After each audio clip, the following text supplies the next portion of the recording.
Nearly a decade ago, arguably the greatest action movie of the 2010s was released.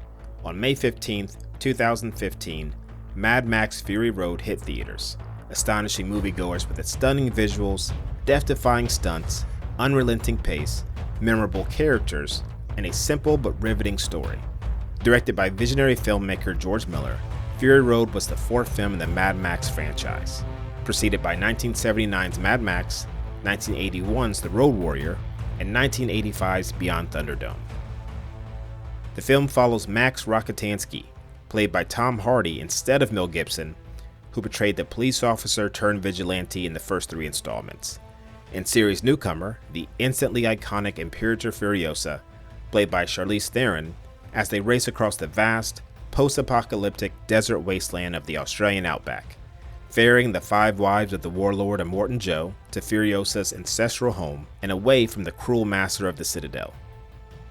All the while, the Immortan, played by Hugh Keys-Byrne, who previously portrayed Mad Max villain Toe Cutter, is in hot pursuit, accompanied by an army of his fanatical war boys, as well as the wasteland warlords the Bullet Farmer, ruler of the Bullet Farm, and the People Eater, overseer of Gastown, as he attempts to reclaim his prized breeders.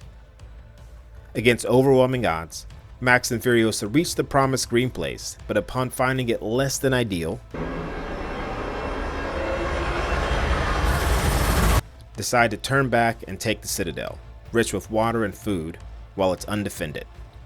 And with the help of enemy-turned-ally the Warboy Nux, and the remainder of Furiosa's tribe, the Vuvalini, they do just that, killing Immortan Joe in the process and trapping his loyal followers in the canyons of the wasteland. 3 decades after the release of the third film, which included an arduous production journey, documented in great detail in the novel Blood, Sweat, and Chrome by Cal Buchanan, Mad Max Fury Road received widespread acclaim. Both a critical and commercial success, the film grossed roughly $154 million at the domestic box office and $380 million worldwide. It set the standard for what can be done practically and upped the bar for what an action film can achieve. It had this Matrix-like effect, surprising audiences with something totally fresh and new. Last year, George Miller revealed Furiosa's backstory with Furiosa: A Mad Max Saga. The Fury Road prequel starred Anya Taylor-Joy as a young Furiosa and introduced Chris Hemsworth's power-hungry Dementis as the architect behind her suffering, who, in search of a place of abundance, kidnaps her and murders her mother. The film made less than half of what Fury Road brought in. With a worldwide gross of around $174 million, Furiosa was not a box office bomb, but it just barely made back its production budget. The film contrasts Fury Road by shedding a neutral light on Immortan Joe, who, though terrible, is the lesser of two evils when compared to his temperamental, unpredictable, and malicious counterpart. The calculating warlord is nothing like the motorbike-mounted Attila the Hun, scourge of the wasteland. The movie does what it's supposed to do. We witness what turned Furiosa into the fighter we saw in Fury Road, the resilience she inherited from her mother, Mary Jabasa, and the influence of her predecessor, Praetorian Jack, who somehow maintained decency in a world that seemingly lost all traces of it.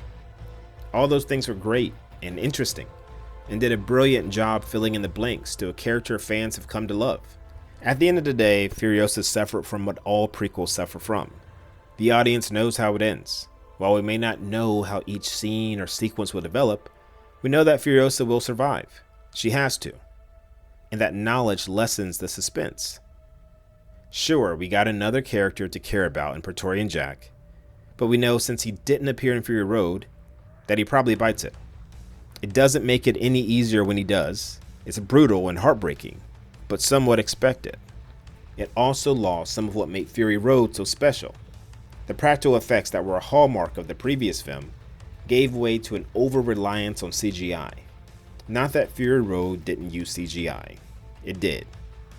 But the film melded it so well with the practical effects and the in-camera stunt work that the audience barely noticed. While Fury Road felt gritty and lived in, the prequel seemed a bit too polished. It had a kind of Star Wars prequel vibe. While in A New Hope, it felt like you can reach in and wipe the grime off of spaceships and buildings. But in episodes 1 through 3, everything appears pristine or perfect. like technology is moving backwards instead of forward. And likewise, the war rig in Fury Road looks like something collected from the scraps of the wasteland. In Blood, Sweat, and Chrome, the craftspeople and prop guys, the engineers and mechanics, explain how they had a junkyard, lovingly christened the Boneyard, during pre-production of Fury Road, and that everything they created was piece-made from the vehicle parts available in the Boneyard.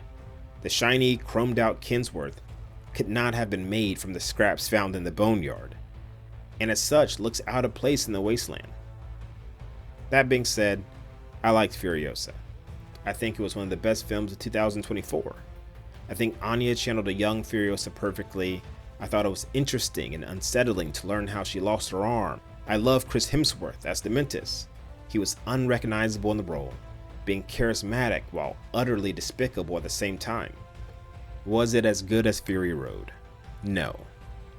But following such a momentous achievement is an almost impossible task, especially with a prequel.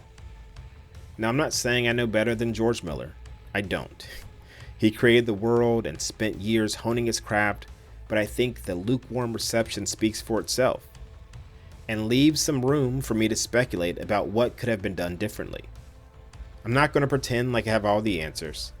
As William Goldman famously said in his book Adventures in a Screen Trade, nobody knows anything. Right. But I can express what I would have liked to have seen on screen. So I say we lose the chapter structure and bring back the momentum Fury Road was famous for. And instead of a prequel, we give Furiosa the Godfather Part 2 treatment. 2 timelines. One shows Furiosa's past, her imprisonment under Dementus and her rise to Imperator, and the other that follows her present, as the new ruler of the Citadel.